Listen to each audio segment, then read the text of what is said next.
뷰티라이프 김목사입니다. 고린도전서 7장 1절로 16절입니다. 성욕 인정, 부부 상호 존중, 부부 관계 충실에 대해서 묵상해 보시기 바랍니다. 1, 2절에서 고린도 교회 질문에 답변합니다. 바울은 이제 고린도 교회 성도들이 그에게 보낸 편지에서 질문한 것에 대해 답변을 시작합니다. 1절은 남자가 여자에게 손을 대지 않는 것이 좋겠습니까? 라며 고린도 교회 금욕주의자들이 바울에게 질문한 것입니다. 그들은 금욕주의 삶이 기독교 경건과 신앙을 위해서 더 좋은 것인지 질문했습니다. 아마 그들은 바울이 자신들의 질문에 동의해 줄 것이라고 생각했을지 모릅니다. 바울도 독신이었고 이전에 바울이 그들에게 보낸 편지에서 음행을 엄격히 금했기 때문에 금욕주의를 선호할 것이라고 생각했을 것입니다. 그러나 바울의 대답은 그들의 예상과 달랐습니다. 바울은 먼저 음행이 많이 일어나고 있는 상황에서 부부 중에 한쪽이 일방적으로 금욕주의를 실행하면 다른 쪽이 음행에 빠지게 될 것이라 경고합니다. 그러면서 남자나 여자나 각각 자기 아내와 남편을 두라고 권합니다. 앞선 6장 12절 이하에서 음행에 대해 엄격하게 경고했던 것을 생각하면 바울이 금욕주의를 더 선호하는 사람이라 오해할 수도 있을 것입니다. 그러나 성적인 문제에 대한 바울 입장은 분명합니다. 그는 음행은 심각한 죄이며 엄격히 금지되어야 하지만 결혼한 부부들의 성적인 관계는 아무 문제가 없다고 말합니다. 그러므로 바울은 금욕주의자도 아니고 금욕주의를 선호했던 것도 아닙니다. 3절과 5절에서 부부는 서로에게 의무를 다하라 말씀합니다. 바울이 금욕주의를 지지하지 않았다는 사실은 그 다음에 따라 나오는 설명에서 분명하게 확인됩니다. 음행을 피하기 위해 각각 배우자를 두라고 했던 바울은 이제 부부 사이의 성적 의무에 대해 강조합니다. 남편과 아내는 각각 그 배우자에게 의무를 다하라고 말하는데 여기서 의무를 다하라는 말은 빚을 갚으라는 말과 같은 뜻입니다. 이것은 배우자의 성적 욕구를 반드시 갚아야 할 빚과 같은 것이라고 말하면서 반드시 들어주라고 말하는 것이죠. 바울은 금욕주의자들에게 자신의 몸에 대한 주권은 배우자에게 있는 것이지 자기에게 있는 것이 아니라고 말함으로써 상대방의 성적 요구에 응해 주어야 할 책임에 대해 강조합니다. 5절은 분방하지 말라 번역하는데 사실은 서로를 박탈하지 말라 혹은 서로를 거절하지 말라는 뜻으로 상대방의 성적 요구에 대한 권리를 박탈하지 말라는 뜻입니다. 그렇더라도 기도를 위해 합의하에 일시적으로 분방하는 것을 허용합니다. 하지만 그것도 너무 오랫동안은 하지 말라고 권합니다. 독자들 중에 어떤 사람들은 금욕주의가 그리스도인의 종교적 경건과 헌신에 유익한 것이라 생각했지만 그것은 음행을 부추길 뿐 그리스도인에게는 아무런 유익이 없는 것입니다. 6절 7절에서 분방과 기도에 관한 보충 설명을 합니다. 기도를 위한 분방에 관한 바울의 충고는 명령이 아니라 권면일 뿐입니다. 바울이 굳이 이 말을 해야 하는 이유는 아마 금욕주의자들의 성향을 염려했기 때문일 것입니다. 금욕주의를 선호했던 독자들은 기도를 위해서는 상호 합의하에 얼마 동안 분방해도 된다는 바울 충고를 반드시 그렇게 하라는 명령으로 받아들이고 싶어 할 수도 있었을 것입니다. 바울은 기도를 위한 분방조차 명령이 아니라 동의를 구하는 것이라고 말합니다. 바울의 관심은 기도를 위한 분방 자체보다 음행이 일어나지 않는 것이죠. 바울은 스스로 성적 유혹을 절제할 수 있는 능력을 가지고 있었습니다. 그것이 자신에게 주어진 은사라고 생각하고 있습니다. 그는 모든 사람들이 자신과 같기를 바라고 있습니다. 그러나 자신에게 성적 유혹을 절제할 능력이 있다고 해서 모든 사람이 다 그렇게 할 수 있다고 생각하지는 않습니다. 바울은 그것이 불가능한 것인 줄 알았지만 모든 사람들이 자신과 같은 절제의 은사가 있어서 고린도 교회에서 음행이 없어졌으면 하는 소원을 피력하고 있는 것이죠. 8절 9절에서 재혼에 관해 말씀합니다. 바울은 이제 한번 결혼했다가 홀로 된 남녀들, 호랍이 과부들에게 말합니다. 가능하면 바울 자신처럼 그냥 독신으로 그대로 지내는 것이 좋다고 합니다. 바울이 독신을 권하는 이유는 그것이 종교적으로 더 우월한 형식의 삶이기 때문이 아니라 현재의 환란을 생각할 때 결혼하면 고난이 더 가중될 것이란 염려 때문이죠. 바울은 독자들에게 결혼한 자들이나 독신들이나 가능하면 현재 상태 그대로 지내라고 말합니다. 이것은 고린도전서 7장 전체에 흐르는 바울의 대전제입니다. 특히 7장에서 8절, 17절, 20절, 24절, 26절, 40절을 보십시오. 만약 결혼하는 것이 고난을 가중시키는 것이라면 굳이 그렇게 할 필요가 없습니다. 그리고 이미 결혼한 자들도 그대로 지내는 것이 더 좋습니다. 이혼이 음행을 가져오는 원인이 될 수 있기 때문이죠. 그러나 호랍이나 과부들이 계속 홀로 지내는 것은 어디까지나 정욕을 절제할 수 있을 때에만 가능한 것입니다. 만약 절제할 수 없다면 결혼을 하는 것이 더 낫습니다. 정욕에 불타면서 그것을 억제하기 위해 고난당하는 것보다 결혼하는 것이 더 낫습니다. 10절, 11절에서 믿는 부부들에게 권합니다. 바울은 이제 이혼을 생각하고 있는 부부들에게 말하고 있는 것이죠. 이혼의 문제를 다루면서 여자에게 남편에게서 갈라서지 말라고 말한 후에 남편도 아내를 버리지 말라고 간단히 언급하는 것을 볼 때 이혼이 주로 여자들이 요구한 것임을 암시하고 있죠. 바울은 음행의 연고 외에는 원칙적으로 이혼을 금지했던 그리스도의 가르침을 그대로 전하고 있습니다. 만약 아내가 남편으로부터 떠나더라도 그대로 홀로 지내든지 아니면 다시 남편과 합하라고 말합니다. 바울은 만약 별거를 하게 되더라도 다른 남자와 결혼하는 것으로 끝나지 않고 다시 남편과 화합하기를 바라고 있습니다. 만약 다른 남자와 결혼하기 위해서 남편을 떠나는 것이라면 그것은 사실상 음행입니다. 12절로 16절에서는 불신 배우자를 둔 부부에게 권합니다. 불신 배우자를 둔 경우에도 원칙은 믿는 배우자들에게 준 권면과 동일합니다. 믿는 자가 먼저 이혼을 하지는 말아야 하지만 불신 배우자가 먼저 이혼을 원한다면 그렇게 할 수도 있다고 말합니다. 그럼에도 믿는 자는 결혼을 지키기 위해 최선을 다해야 하죠. 그렇게 해야 할 이유는 두 가지입니다. 첫째, 믿는 배우자를 통해 믿지 않는 배우자가 거룩하게 될 수도 있습니다. 둘째, 결혼을 지킴으로 자녀들도 깨끗하게 될 수 있습니다. 이혼은 불신 배우자뿐만 아니라 그 자녀들에게도 영향을 미치죠. 그러므로 이혼은 이미 그리스도 안에서 깨끗게 된 자녀들을 다시 더럽히게 될 수도 있는 것입니다. 바울은 그러나 결혼을 지키기 위해서 믿는 배우자가 고난을 받으면서까지 그렇게 할 필요는 없다고 합니다. 만약 불신 배우자가 굳이 갈라서기를 원하고 화평 중에 가정을 지킬 수 없다면 갈라서는 것이 좋습니다. 하나님께서는 우리가 어떤 상황에서든지 평화롭게 살기를 원하시기 때문이죠.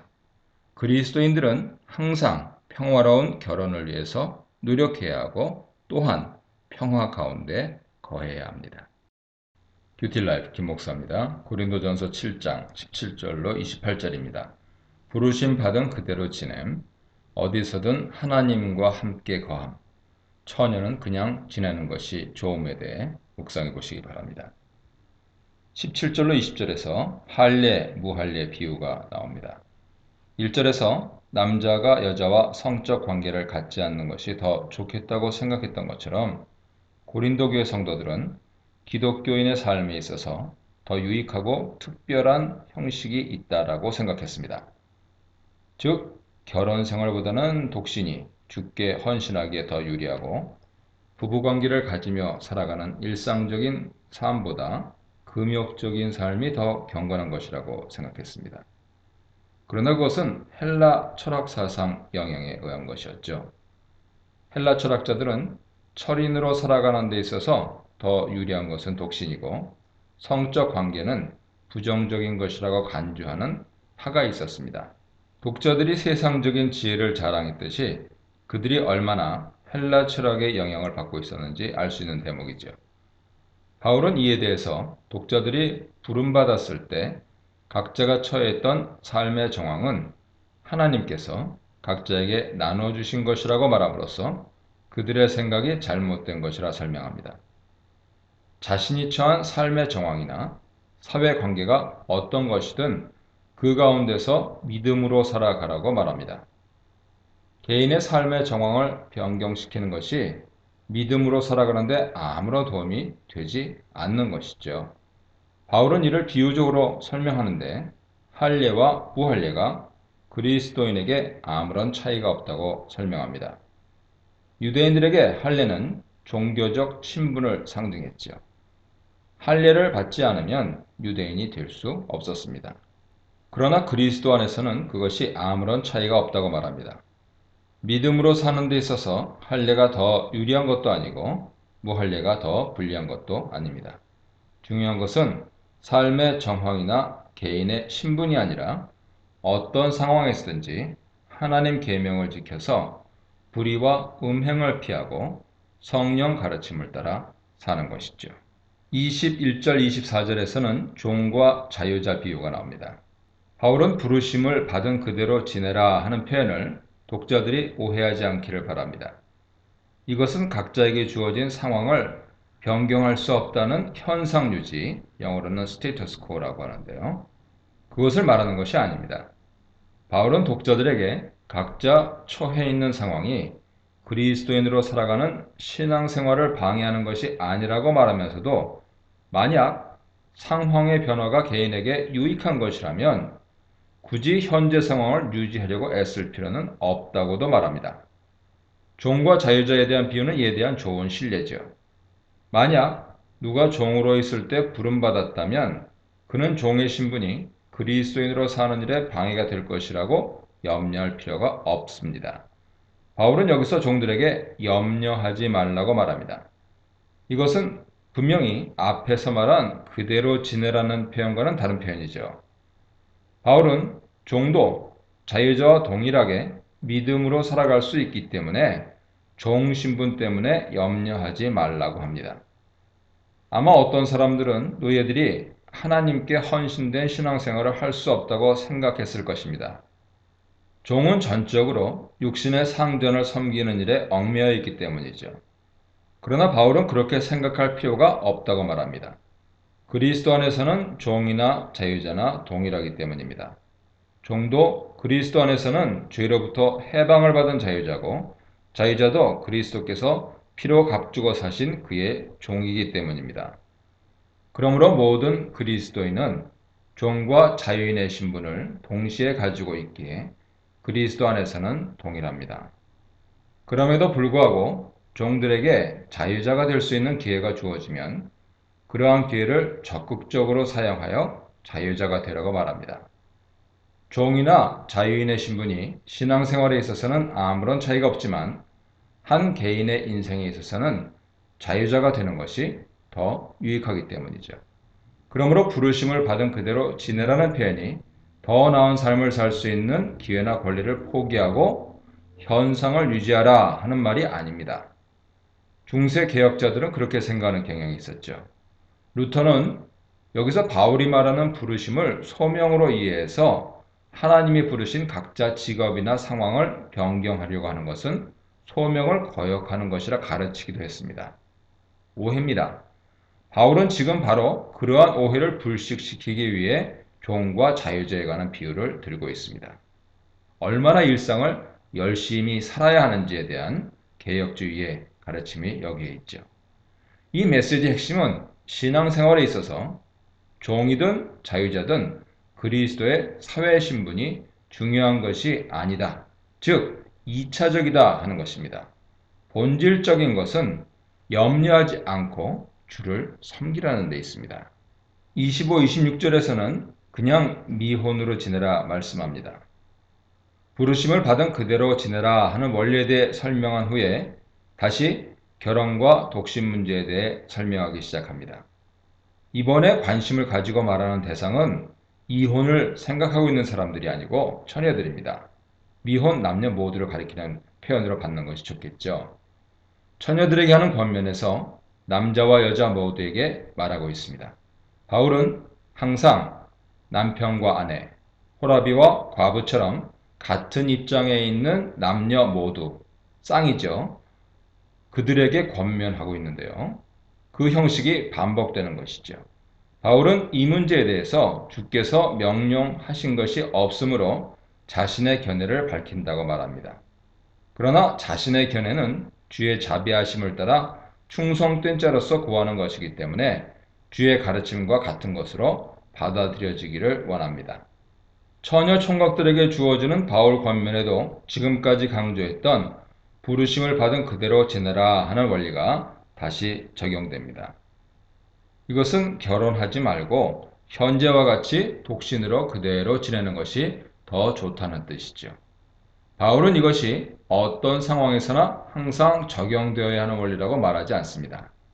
다만 현재와 같은 고난 상황에서는 그렇게 하는 것이 더 좋겠다고 말합니다. 아마 바울은 지금이 종말론적인 환란의 때라고 생각했기 때문에 이런 말을 할 것입니다. 주의 가르침에 의하면 종말론적 환란 때에는 특히 어린이와 임산부에게 더 큰 고난이 있을 것이라 했습니다. 마태복음 24장 19절 보세요. 환란 때 결혼하여 아이를 낳고 가정을 돌보는 일에는 더 큰 고난이 따르므로 가능하면 고난의 때는 독신으로 지내는 것이 더 유리할 것이다 말씀하고 있는 것이죠. 27절에서는 결혼 상태를 바꾸려고 하지 말아라 말씀합니다. 바울은 잠시 처녀들에게 말을 하다가 모든 사람들에게 다시 똑같은 권면을 합니다. 결혼한 자들은 이혼하려고 하지 말고 이혼한 자들은 다시 재혼하려고 하지 말아라. 현재 상태 그대로 지내라는 것은 모든 상황에 있는 사람들에게 동일하게 적용됩니다. 그러므로 이 원리는 고난의 시대를 살아가는 사람들에게 특별하게 적용되는 원리지 언제나 모든 상황에서 동일하게 적용해야 할 보편 원리는 아닙니다. 바울은 긴급한 시대를 살아가는 독자들에게 그들의 상황에 맞는 특수한 권면의 메시지를 주시고 있는 것이죠.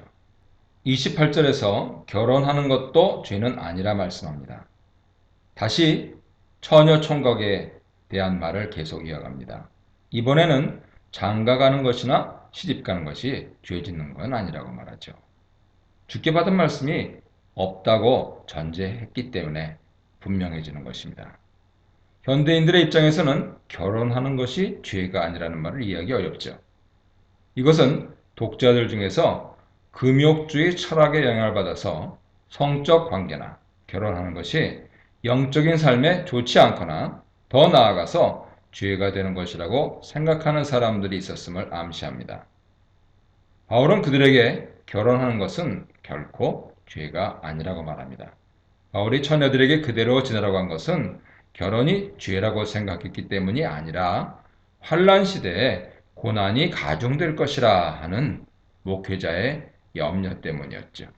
뷰티라이프 김 목사입니다. 고린도전서 7장 29절로 40절입니다. 종말을 살아가기, 소유와 향유, 소유 상대화, 소명 극대화에 대해 묵상해 보시기 바랍니다. 29절로 31절에서 종말을 살아가는 태도를 말씀합니다. 바울은 일관되게 부름받은 그대로 지내라고 독자들에게 권하게 된 배후에 그의 종말론적 관점을 갖고 있습니다. 바울은 종말이 임박했다고 생각하면서 조금 지나면 이 세상 모든 것은 지나가게 될 것이라 말씀합니다. 당시에 독자들이 겪고 있었던 환란이 종말론적인 환란이라고 생각했던 것이죠. 그리고 그 환란의 때는 곧 지나갈 것이라고 말합니다. 바울은 때가 단축하여졌다고 말하는데 이것은 종말론적 고난의 기간이 그리 길지 않을 것이라 생각했음을 보여줍니다. 이러한 임박한 종말의 때를 살아가는 그리스도인들은 이제 더 이상 이 세상 것들에 집착할 것이 아니라 그리스도 오심에 대한 재림에 대한 소망 가운데 살아야 합니다. 바울은 종말을 살아가는 태도에 대해 설명하면서 일련의 대조적인 표현을 사용하고 있습니다. 안에 있는 자들은 없는 자같이 하며 우는 자들은 울지 않는 자같이 하며 세상 물건을 쓰는 자들은 다 쓰지 못하는 자같이 하라. 종말론적인 심판의 때에는 이 세상의 모든 것들은 사라지고 말 것이므로 이 세상에서 무엇을 소유하고 있느냐가 그리 중요한 것이 아닙니다. 세상의 물건을 다 쓰지 못할 것처럼 생각하라는 표현에서 임박한 종말에 대한 바울의 생각을 엿볼 수 있죠. 그러므로 종말의 때에는 결혼이나 독신이나 세상 슬픔이나 기쁨이나 세상 재물의 많음이나 적음이 아무런 의미가 없습니다. 모든 것은 순식간에 사라지고 모든 사람은 빈손으로 하나님 앞에 서게 될 것입니다. 종말에 대한 바울의 이러한 태도는 고린도 교회 성도들의 과도한 실현된 종말론과 정면으로 배치되는 것이죠. 그들은 이미 영적 존재가 되었고 종말론적인 구원 시대에 들어갔다고 생각했습니다. 그러나 바울은 이제 곧 종말의 때가 다시 올 것이라고 말함으로써 종말론적인 긴장감 가운데 살아가도록 촉구하고 있습니다. 종말을 대하는 태도에 있어서 바울과 고린도 교회 성도들의 입장이 다르죠. 이미와 아직이라는 종말론적 긴장이 있어서 고린도 교회 성도들은 이미라고 생각하지만 바울은 아직을 강조하고 있는 것입니다. 32절로 35절에서 염려하지 말라 다시 말씀합니다. 이 단락은 다소 이해하기 어려운 본문으로 학자들에 따라서 여러 견해와 복잡한 설명이 제시되는데요. 의외로 단순 명료하게 볼 수도 있습니다. 바울이 염려하지 말라 말한 후에 왜 염려하지 말아야 하는지 자세하게 설명하지 않는데 이것은 굳이 복잡한 설명을 하지 않더라도 독자들이 잘 이해할 것이라고 간주했기 때문일 것입니다. 먼저 이 단락을 이해하는 핵심은 32절 하반절에서 34절의 내용인데요. 권면이 아니라 독자들이 지금 그러한 염려에 빠져 있다 지적하는 것, 그 포인트를 알아야 됩니다. 그러한 염려는 잘못된 것이죠. 그런데 이렇게 말하면 왜 독신자들이 주를 기쁘시게 하기 위해서 염려하는 것이 잘못된 것인지 잘 이해가 되지 않습니다. 그래서 많은 해석자들은 주를 기쁘시게 하기 위해 염려하는 것은 좋은 일이지만 아내나 남편을 기쁘게 하려고 하는 세상 염려는 잘못된 것이라 설명합니다. 하지만 사실은 이러한 생각이 바로 독자들이 가지고 있었던 잘못된 문제였습니다. 바울은 독자들이 헌신에 대해 이원론적으로 분산된 개념을 가지고 있다는 것을 알고 있었습니다. 그들은 세상적인 일과 주를 위한 일이 따로 있다고 생각했습니다. 그래서 어떻게 하면 세상적인 일에 덜 얽매이고 전적으로 주께 헌신할 수 있을지에 대해 염려했죠. 그런데 바울은 세상적인 일과 주를 위한 일이 따로 존재하는 것이 아니라고 말합니다. 그리스도 안에서 믿음으로 행하는 모든 일은 다 주를 위한 헌신이 될 수 있습니다. 만약 그렇지 않으면 바울이 앞에서 말한 노예나 자유자가 동일하게 믿음으로 살 수 있다는 말을 이해할 수 없을 것입니다. 노예들이 주의 말씀에 순종하여서 자신들의 육신의 상전을 위해 죽게 하듯이 순종하는 것은 세상적인 일이 아니라 그것 자체가 주께 헌신하는 것입니다. 에베소 6장 5절, 골로새 3장 22절 참조하세요. 그러므로 주 안에서 믿음으로 하는 일이라면 무슨 일을 하든지 다 주께 헌신하는 것이 될 수 있으므로 염려할 필요가 없습니다. 결혼한 자들이 남편이나 아내를 기쁘게 하기 위해서 노력하는 것은 마땅한 일이죠. 그러나 고린도 교회 성도들은 세상적인 일을 염려하면 그만큼 주를 위해 헌신하지 못하게 될 것이라 염려했습니다. 독신자들이 염려하는 것도 잘못된 것이죠. 독신자들은 결혼한 자들보다 더 많은 시간을 주께 헌신할 수 있지만 여전히 그들도 세상에서 먹고 입고 살아가야 하므로 세상적인 일을 염려할 수밖에 없습니다. 이러한 염려는 모두 헌신에 대한 이원론적 사고방식에서 발생하는 것이죠. 바울은 35절에서 그들에게 말합니다. 너희는 더 존경할 만하고 분산되지 않는 마음으로 주를 섬기라. 이것은 세상적인 일을 다 버리고 오로지 주의 일에만 헌신하라는 뜻이 아닙니다. 이것은 세상 일과 주를 위한 일이 따로 있다는 분리된 생각으로 염려하지 말고 모든 일을 주께 헌신하듯이 하라는 뜻이죠. 아내가 남편에게, 남편이 아내에게 주의 가르침에 따라 헌신하는 것은 주께 헌신하는 것과 같은 것입니다. 주를 믿기 때문이죠. 36절 38절에서 혼인하는 것이 죄 짓는 것은 아니라 말씀합니다. 이 단락은 약혼한 젊은 남녀가 금욕주의자들의 영향으로 성적 관계가 죄라고 생각하여 정욕이 불타면서도 결혼을 결정하지 못하고 주저하고 있는 경우를 설명하는 것입니다. 이것은 염려하지 말라고 한 압달락과 논리적으로 같은 권면이죠.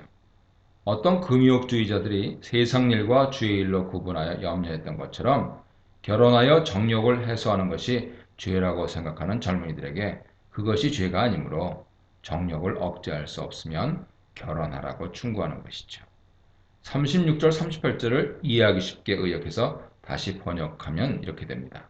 만약 누가 생각하기를 그가 자신의 약혼녀에게 합당하지 않게 행동한다고 생각하고 그의 정욕이 강하고 또 그것이 해소되어야 할 필요가 있다고 생각하면 그가 원하는 대로 하라. 죄가 아니니 결혼하라. 그러나 자신의 마음에 굳게 결심한 것이 있고 또 정욕을 해소해야 할 필요도 없고 그의 정욕을 통제할 능력이 있고 또 그의 약혼녀를 계속 머물러 있게 하려고 마음에 결심했다면 그것은 잘한 일이다. 그러므로 그의 처녀와 결혼하는 것도 잘하는 것이고 결혼하지 않는 것은 더 잘하는 것이다. 39절로 40절에서 재혼하는 것보다 그냥 지내는 것이 낫다 말씀합니다. 바울은 마지막으로 다소 뜬금없이 보이지만 재혼 문제에 대해 언급합니다.